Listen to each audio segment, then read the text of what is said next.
اعوذ باللہ من الشیطان الرجیم بسم اللہ الرحمن الرحیم۔ برادران اسلام، اللہ تعالیٰ پارہ نمبر 27 سورہ رحمان کی آیت نمبر 26، آیت نمبر 27 اور آیت نمبر 28 میں ارشاد فرماتا ہے، کل من علیہا فان ویبقى وجہ ربک ذو الجلال والاکرام فبأی آلاء ربکما تکذبان۔ ترجمہ: ہر وہ چیز جو روئے زمین پر موجود ہے فنا کے گھاٹ اترنے والی ہے، اور تیرے عظمت والے اور بزرگی والے پروردگار کی ذات باقی رہ جائے گی۔ پس تم اپنے پروردگار کی کون کون سی نعمتوں کو جھٹلاؤ گے؟ برادران اسلام، آیات بینات اور ان کا ترجمہ آپ نے سماعت کر لیا۔ مختصر سی ان کی تفسیر اور توضیح سماعت کر لیں۔ پہلی آیت کریمہ اللہ تعالیٰ فرماتا ہے کل من علیہا فان، ہر وہ چیز جو روئے زمین پر موجود ہے فنا ہونے والی ہے، ختم ہونے والی ہے اور فنا کے گھاٹ اترنے والی ہے۔ ہر چیز جو روئے زمین پر موجود ہے، صرف انسان کی بات نہیں، کوئی بھی چیز جو جاندار ہے، جو جان رکھتی ہے، جو روح رکھتی ہے، جو تر جگر رکھتی ہے، اس جان کو فنا ہونا ہے، ختم ہونا ہے۔ اور یہ اللہ تبارک و تعالیٰ نے سب کے لیے اعلان کیا ہے، زید، عمر، بکر، خالد، کوئی بھی ہے، سب نے مرنا ہے۔ اس میں اب یہ کسی کو پریشانی نہیں کہ وہ بچ جائے گا میں مر جاؤں گا، یا فلاں بچ جائے گا میں مر جاؤں گا، بادشاہ بچ جائے گا عوام مر جائے گی، عوام بچ جائے گی بادشاہ مر جائے گا۔ اللہ تعالیٰ نے ایسا فرق نہیں چھوڑا۔ ہر چیز جو روئے زمین پر موجود ہے، بڑا ہے، چھوٹا ہے، بادشاہ ہے، عوام ہے، امیر ہے، غریب ہے، عربی ہے، عجمی ہے، کالا ہے، گورا ہے، کوئی بھی ہے، اللہ تعالیٰ فرماتا ہے ہر وہ چیز جو روئے زمین پر موجود ہے وہ فنا کے گھاٹ اتر جائے گی، حتیٰ کہ جانور، حتیٰ کہ حشرات الارض، حتیٰ کہ سمندری مخلوق، حتیٰ کہ جتنی بھی چیزیں، چاہے وہ رینگنے والی ہیں، چاہے وہ تیرنے والی ہیں، چاہے وہ چلنے والی ہیں، چاہے وہ 2 پاؤں والی ہیں، چاہے وہ 4 پاؤں والی ہیں، چاہے وہ درندے ہیں، پرندے ہیں، چرندے ہیں، گزندے ہیں، پرندے ہیں، کوئی بھی چیز ہے، اللہ تعالیٰ فرماتا ہے سب کے سب فنا کے گھاٹ اترنے والے ہیں۔ تو ہم سب کو چاہیے، فنا کے گھاٹ اترنے سے مراد دنیا چھوڑنے والے ہیں، یہ نہیں کہ ہمیشہ کے لیے فنا ہو جائیں گے، اس کے بعد پھر قبر کی زندگی ہے اور پھر آخرت کی زندگی ہے، اور اس کے بعد جو ہے قیامت کے فیصلے کے بعد یا تو جنت ہے اور یا پھر دوزخ ہے۔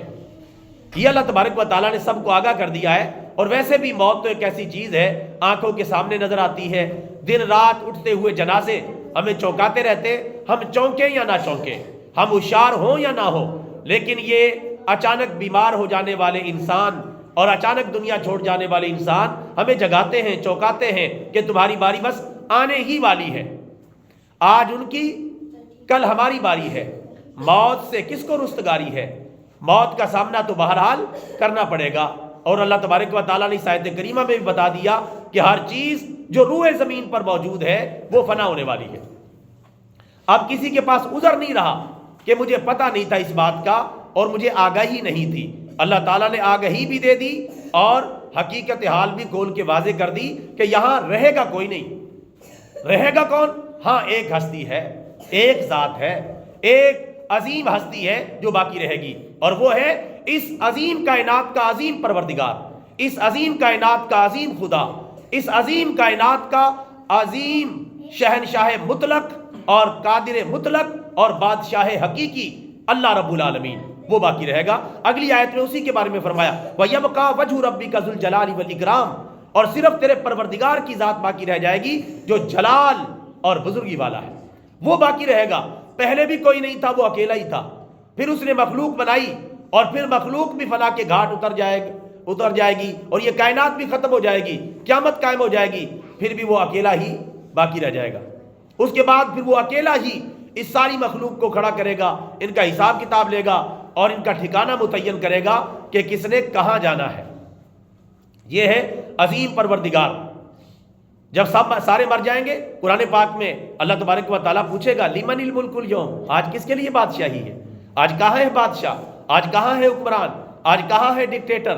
آج کہاں ہے عامر؟ آج کہاں ہے وہ گنڈے جو دنیا کو اپنی طاقت کے بل بوتے پر ہانکتے تھے؟ آج کہاں ہے دنیا میں تھانے داری اور بدماشی کرنے والے؟ کوئی ہو تو جواب دے۔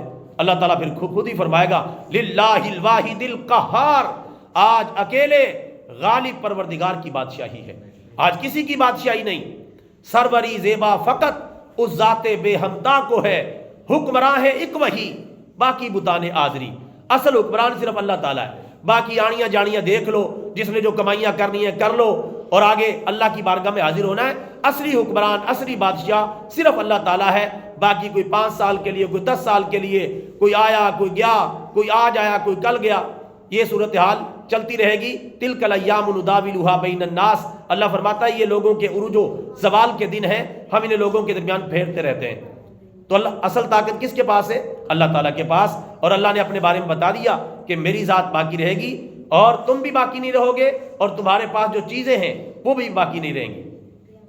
ما عندکم ینفد وما عند اللہ باق، جو کچھ اللہ تعالیٰ کے پاس ہے وہ باقی رہے گا، اور جو کچھ تمہارے پاس ہے وہ ختم فنش ہو جائے گا، کچھ بھی باقی نہیں بچے گا۔ اور آخری آیت میں اللہ تبارک و تعالیٰ نے فرمایا فَبِأَيِّ آلَاءِ رَبِّكُمَا تُكَذِّبَانِ، بس تم اپنے پروردگار کی کون کون سی نعمتوں کو جھٹلاؤ گے؟ کتنی نعمتیں ہیں تمہیں دے رکھی ہیں، زمین کی، آسمان کی، غلہ جات کی شکل میں، پھولوں کی شکل میں، اناج کی شکل میں، طرح طرح کی سہولیات کی شکل میں، کتنی نعمتیں، کون کون سی اپنے رب کی نعمتوں کو جھٹلاؤ گے؟ یہ جتنی بھی جدید چیزیں آپ کو نظر آتی ہیں یہ سب اللہ تبارک و تعالیٰ کے دماغ سے، جو اللہ تعالیٰ نے دیا انسانوں کو، اسے بنائی ہوئی چیزیں۔ کون سا کسی نے صرف دماغ استعمال کیا؟ دماغ بھی کس نے دیا؟ اللہ نے۔ چیزیں بھی کس کی ہیں؟ اللہ کی۔ وہی لوہا، پیتل، سلور، ایلومینیم، شیشہ، اس کو جوڑا، کبھی کار بن گئی، کبھی ہوائی جہاز بن گیا، کبھی میزائل بن گیا، کبھی ایٹم بم بن گیا، کبھی رنگ برنگے برتن بن گئے، کبھی گاڑیاں اور بسیں بن گئیں۔ ہے یہ سارا کس کا مٹیریل؟ اللہ تعالیٰ کا ہے۔ اللہ نے ہی انسان کو دماغ دیا۔ انسان یہ نہ کہے کہ میں بہت آگے نکل گیا ہوں، تو جہاں بھی نکل جا، چاند پر بھی جائے گا تو چاند کس کا ہے؟ اللہ تعالیٰ کا۔ سورج کی طرف آج کل بھاگنے کی کوشش کریں، میں کہتے ہیں قریب ہی پہنچ گئے، بس تو قریب پہنچ جائے، سورج کس کا ہے؟ اللہ کا۔ پوری کائنات اللہ تعالیٰ کی ہے، جہاں بھی جاؤ گے اسی کی بادشاہی ہے، اسی کی بارگاہ میں آنا پڑے گا۔ اور مذہب کبھی سائنس کو سجدہ نہ کرے گا، انسان اڑے بھی تو خدا ہو نہیں سکتے۔ انسان کو اڑنا شروع کر دے گا تو کوئی خدا بن جائے گا؟ ادھر ہی گرنا ہے، ادھر ہی مرنا ہے، ادھر ہی قبر میں جانا ہے۔ ہوائی جہاز کے پائلٹ کیا فضا میں اوپر آسمان کو چلے جاتے ہیں؟ ادھر ہی مرتے ہیں، ادھر ہی دفن ہوتے ہیں۔ تو میرے بھائیوں، اصل بادشاہی اللہ تعالیٰ کی ہے۔ اللہ تعالیٰ نے یہاں موت کو بھی ایک نعمت قرار دیا ہے کہ اگر تم زندہ ہی رہو، زندہ ہی رہو، زندہ ہی رہو، لٹکتے چلے جاؤ، لٹکتے چلے جاؤ، بڑھاپے میں آ کے تو پھر انسان خود ہی کہے گا اللہ مجھے مار دے۔ ایک وقت ایسا بھی آ جائے گا، میں نے ایسے حالات دیکھے۔ ایک دفعہ میں ایک اسپتال میں تھا، ایک لڑکا جو بیٹا تھا اس مریض کا جو ہسپتال میں ایڈمٹ تھا، وہ مجھے کہنے لگا مفتی صاحب آپ دعا کر دیں۔ میں نے کہا کیا دعا کر دوں؟ کہتے آپ بس کر دیں دعا۔ میں کہا بتائیں تو صحیح۔ کہتے یار میرے والد صاحب بیمار ہیں، لمک ہی گئے ہیں، دعا کر دیں اللہ ان کو اٹھا لے۔ اور میرے بھائی یہاں تک وقت آ جاتا ہے تو یہ انسان کی کل حالت ہے، یہ اس کی کل پوزیشن ہے۔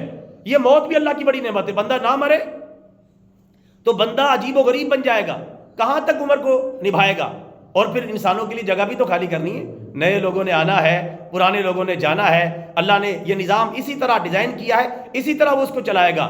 اصل مسئلہ یہ نہیں کہ بندہ مر جاتا ہے، ہم آئے ہی مرنے کے لیے۔ مر جانا کوئی حیرانگی کی بات نہیں، فلاں مر گیا، فلاں مر گیا، فلاں فوت ہو گیا، فلاں کا وصال ہو گیا۔ او بھائی یہ دنیا اسی طرح چلی ہے، اسی طرح چلے گی، کسی کے آنے جانے سے کوئی فرق نہیں پڑتا۔ یہ دنیا کا نظام اللہ تعالیٰ نے بنایا ہے۔ تو اصل مسئلہ یہ نہیں کہ کوئی بندہ فوت ہو گیا، اصل مسئلہ یہ ہے کہ جو بندہ فوت ہوا ہے اس کی تیاری مکمل تھی یا نہیں تھی۔ یہ ہے اصل مسئلہ جس کو ہم نظر انداز کر دیتے ہیں۔ اور پھر جب قبر میں ہزاروں سال رہنا ہے، سینکڑوں سال، ہزاروں سال رہنا ہے، وہاں کے لیے کیا تیاری؟ یہ ہے اصل مسئلہ۔ وہاں کے لیے کوئی نرم گرم بستر تیار کیا ہے؟ وہاں کے لیے کوئی سہولیات کا آپ نے انتظام کیا ہے؟ وہاں کے لیے کوئی اتنی زندگی اکیلے گزارنی ہے قبر میں، اکیلا یہ بندہ، وہاں کے لیے کیا تیاری ہے؟ وہاں اعمال میرے بھائی، وہاں نماز آ جائے گی، روزہ آ جائے گا، زکوٰۃ آ جائے گی، حج آ جائے گا، نیک اعمال آ جائیں گے، نوافل آ جائیں گے، قرآن پاک کی تلاوت آ جائے گی، درود پاک کا پڑھنا کام آ جائے گا، یہ چیزیں آ جائیں گی۔ ہم اس کے بارے میں تو کبھی یار اکیلے ہو کے سوچیں کہ میں اکیلا جب قبر میں پڑا رہوں گا، سارے چھوڑ کے مجھے آ جائیں گے، کوئی بھی میرے ساتھ نہیں ہوگا، تو میں کس کے ساتھ دل لگاؤں گا؟ میرا کیسے وہاں دل لگے گا؟ میرا کیسے وہاں کام چلے گا؟